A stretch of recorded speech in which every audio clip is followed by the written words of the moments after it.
Hello, habari za muda huu tena ndugu zanguni. Kwenye video hii ningependa tuweze kuangalia data management katika mfumo wa newvemo.com. Na hapa tutaangalia multiple data deletion with selected target. Hapa ni pale inapokuwa inatokea kwamba labda mtu baada ya kuweza kujisajili kwenye mfumo na ukaupload wanafunzi na kila kitu, basi unahitaji zile taarifa ambazo ulikuwa unafanyia mazoezi unataka labda uzifute zote kwa wakati mmoja, ama tu unataka pia kufuta baadhi ya vitu kwa wakati mmoja, basi hapa ndiyo mahala pake. Tuweze kuangalia ni jinsi gani sasa unaweza kufanikisha hili. Tayari unapokuwa umeshaingia kwenye mfumo wako kama jinsi inavyoweza kuonekana, na labda umeshaingiza maxi, umesajili wanafunzi na mambo mengine kadha wa kadha, basi cha kufanya tu wewe utaenda katika option ambayo imeandikwa registration. Baada ya kwenda kwenye option iliyoandikwa registration, utaenda sehemu nyingine ambayo imeandikwa data management. Kwenye data management utakutana na option moja ambayo imeandikwa data cleaning. Kwa hiyo moja kwa moja wewe utaweza kubonyeza kwenye hiyo option iliyoandikwa data cleaning.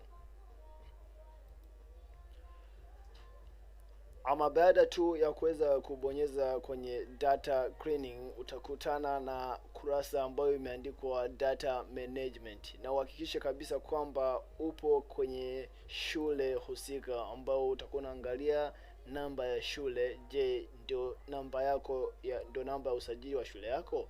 Kama ni ndio, basi hiyo haina shida. Kwa hapa kuna panel ya kwanza ambayo imeandikwa O level data cleaning. Kwa hapa kama ukihitaji kufuta baadhi ya taarifa za O level, utasema kwamba mimi nahitaji kufuta taarifa za form 1 wa mwaka 2020. Je, deletion category. Je, unataka kufutafuta vipi hizi taarifa zako?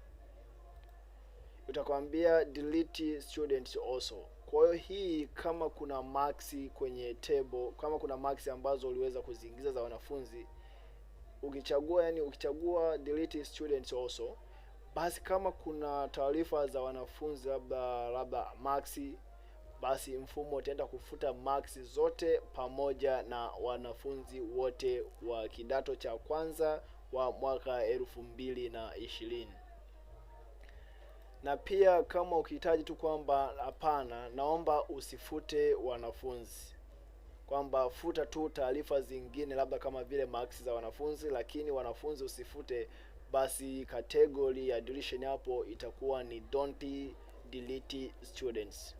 Hiyo ni kwa O level. Na pia katika ngazi ya A level ni vile vile tu, utakutana na panel ambayo imeandikwa A level data cleaning. Kwa msingi huo utafanya machaguo kwamba labda unahitaji kufuta taarifa za form 5 wa mwaka 2020. Je, unataka kufuta vipi hizi taarifa zako?